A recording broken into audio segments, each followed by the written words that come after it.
Okay, good afternoon, dear students.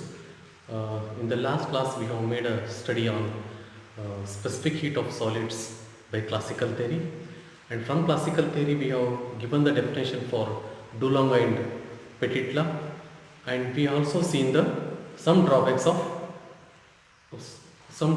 classical theory of specific heat. Now, today we will see the specific heat of solids more given by Einstein's theory. Okay.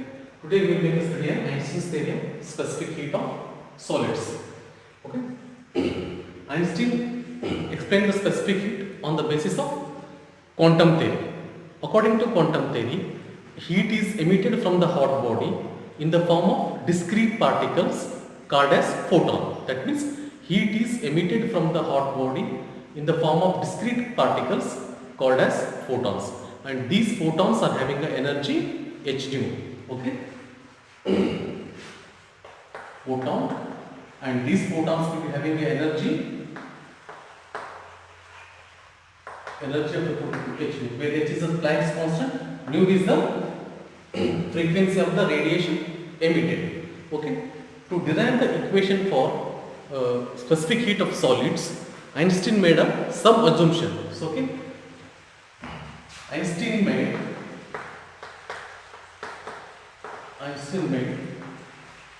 the following assumptions.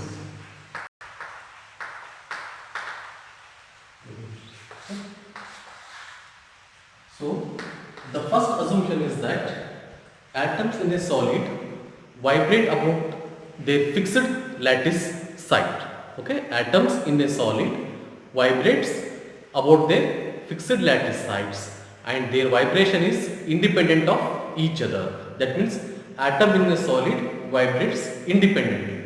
And further he also says that all the atoms in a solid vibrates with same frequency. Here atoms vibrates independently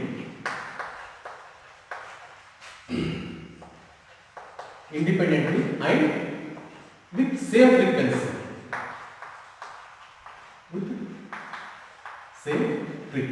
With these two things, that means in an atom vibrates independently and with all the atoms in a solids vibrates with same frequency. Now the second assumption is that according to quantum theory, average energy associated with each degrees of freedom, that is average energy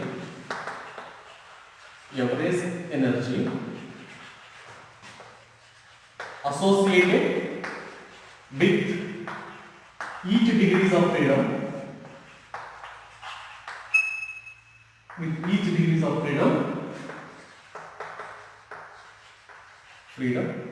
is equal to h nu whole divided by e raised to h nu by kT minus 1.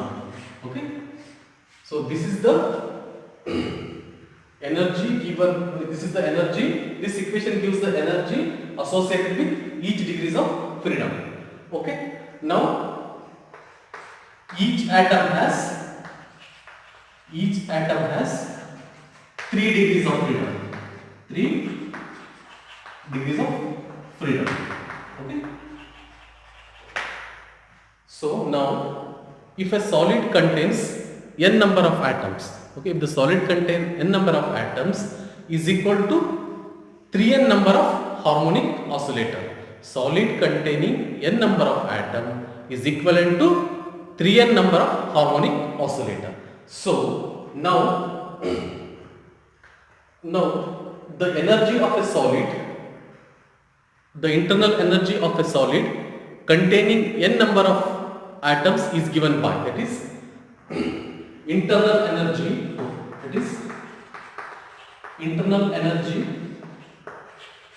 of a solid. Okay, internal energy of a solid containing n number of atoms is given by, that is U is equal to 3n h nu whole divided by e raised to h nu by kT minus 1. Okay, so this equation gives the energy of a solid containing n number of atoms. Okay. Now, according to the definition of specific heat at constant volume, that is Cv is equal to, which is Cv is nothing but specific heat at constant volume is equal to differentiating du by dt. So this will be equal to d of dt, that is 3NH nu whole divided by e raised to h nu by k2 minus 1. Okay, this equation we have to differentiate.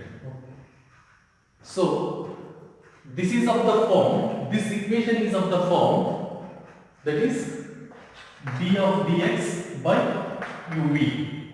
Okay, this we will write, this is of the form, this we will write as v square v into du by dt minus of u into dv by dt. Okay, this is by using the uv method we will differentiate that equation.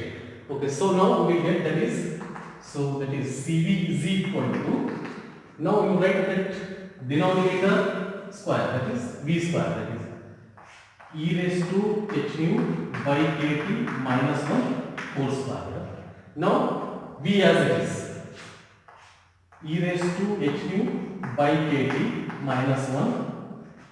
Now differentiating numerator, this is constant, derivation of constant is 0 minus of u as it is, that is 3NH nu.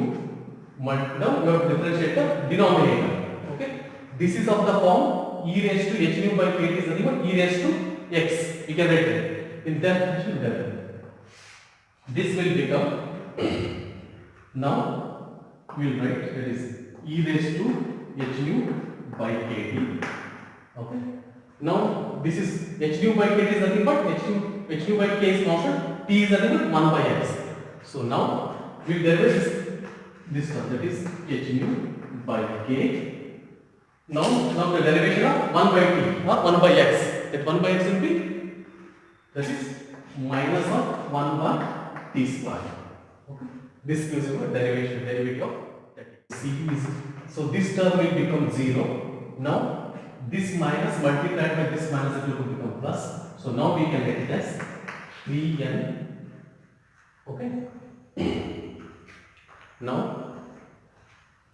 this h nu we can write as h nu whole square. This k we will write one k here, we can write as kt whole square. Okay, now next the remaining term is e raised to h nu by kt, this whole divided by e raised to h nu by kt minus 1 whole square. Okay, this equation gives you a specific heat of a solid containing n number of atoms. So here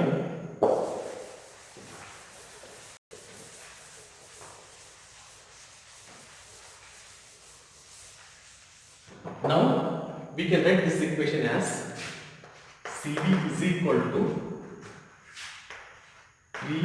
3NK. So we write this as theta e by t whole square e raised to theta e by t. Now this whole divided by e raised to theta e by t minus of 1 whole square, where theta e by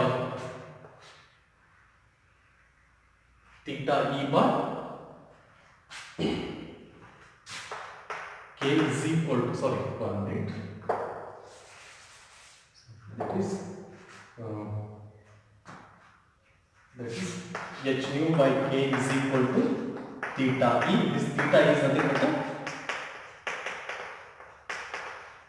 Einstein's temperature. Okay, so this is the equation 1. Okay, this is the equation 1 given by Einstein. Given this, we can write this as equation 1. This equation gives you a specific heat of a solid containing n number of atoms. Now, if we draw a graph of temperature versus specific heat, so we get a curve of like this. It is in this way we get a curve. That means, according to this, as T tends to 0, specific heat also tends to 0. Okay. So, the equation given by Einstein shows that specific heat of a solid at a absolute temperature will become 0. Okay. But this was not found in classical theory or Dulong and Pettit law. So, that drawback has been eliminated by Einstein. Okay. This equation, that is Cv is equal to 3nk theta E by T whole square into e raised to theta E by T whole divided by e raised to theta E by T minus 1 whole square will give you a specific heat of a solid containing n number of atoms. Now we will have two cases, that is at lower temperature what will happen and at higher temperature what will happen. Okay.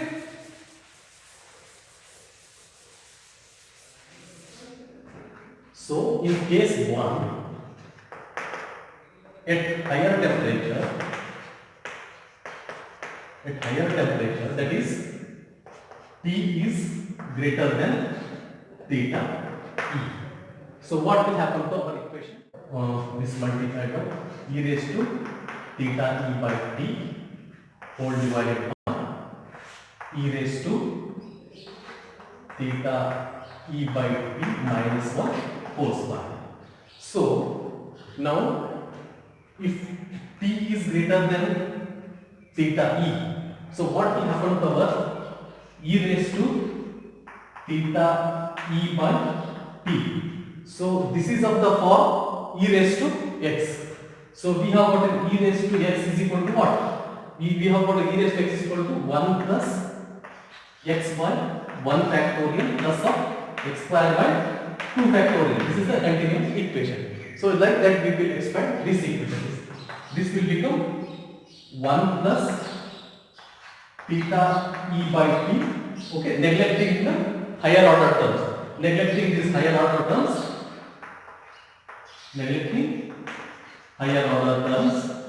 Okay, we can write that is e raised to theta E by T is equal to 1 plus theta E by T. So we will substitute this in this equation, the first equation. That is okay.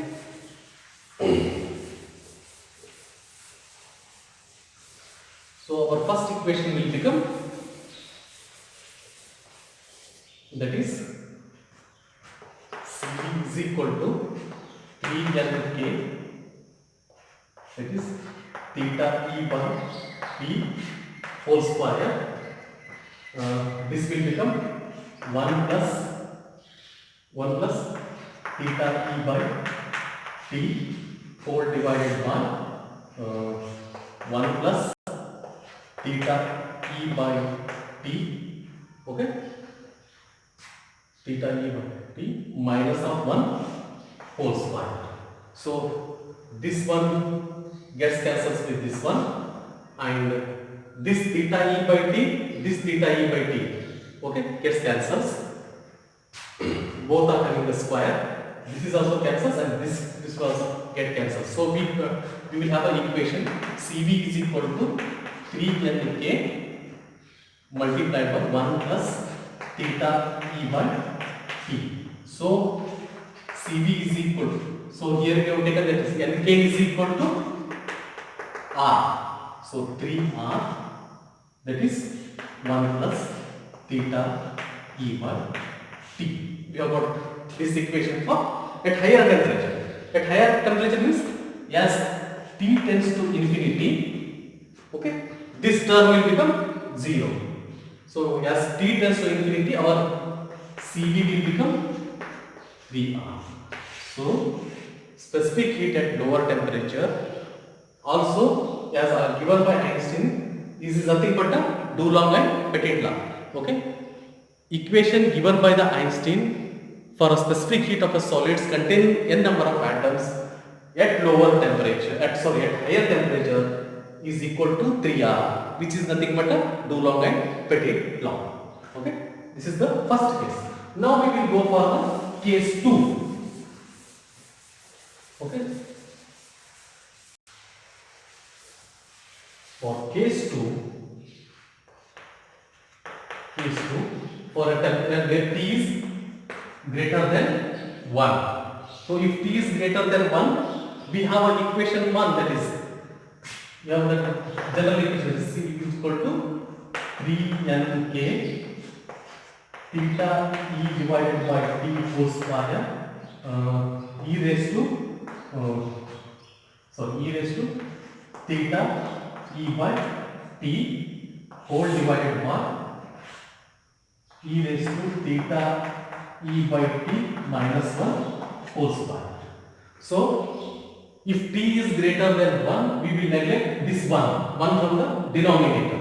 So our specific heat will become, this will become, so instead of 3n, this is 3nk, we can write it as 3r, this will become theta E by T whole square, this is equal to theta E by T whole divided by theta E by T whole square. Okay. Now this e raised to theta E by T, e raised to theta E by T gets cancels. 1 this will remain. That's finally that CV is equal to 3R theta E by T whole square. If this goes to the numerator, it becomes e raised to minus of theta E by T. This equation we have. Now,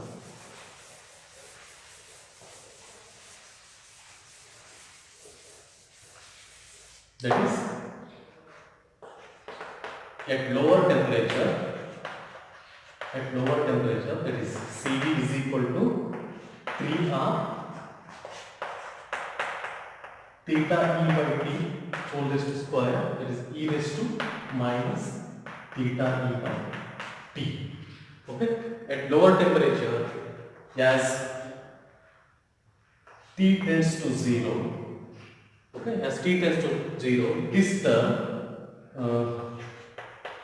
theta E by T tends to infinity, but whereas e raised to minus theta E by T, this will tends to 0. So if this term becomes 0, so our CV will become 0. So according to Einstein, at lower temperature, specific heat of a solid containing n number of atoms is 0. At absolute 0, so if we measure practically if we measure the specific heat of any element, it will be 0. Okay.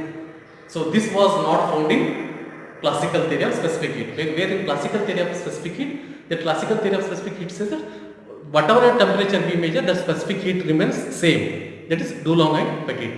So here at higher temperature, Einstein's theory clearly obeys with Dulong and Petit law. At lower temperature, CV will become, that is specific heat at constant volume will become 0. So this is all about the Einstein's theory of specific heat. So Einstein's theory of specific heat overcomes the drawback of Dulong and Petit law.